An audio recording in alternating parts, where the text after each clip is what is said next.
In the floating world of Edo, not every merchant sells what they appear to offer.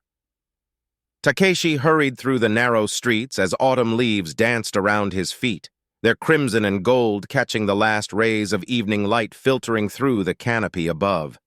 The air carried the sweet scent of maple and the distant sound of temple bells. He had stayed late at the tea house, sharing stories and sake with friends, but now darkness was falling, and the streets grew eerily quiet.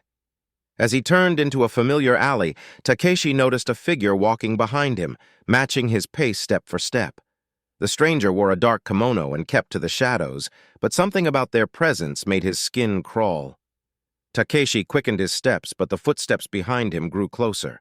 When he glanced back, he saw only smooth, pale skin where a face should have been. Terror seized his heart as he broke into a desperate run through the maze of streets. Just ahead, warm light spilled from a small food stall where steam rose from bubbling pots.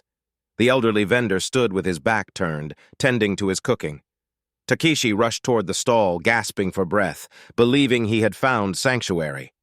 But when the vendor slowly turned around to greet his late customer, Takeshi's relief turned to horror.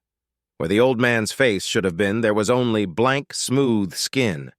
In the floating world of Edo, some merchants deal in more than food. They trade in the very essence of what makes us human.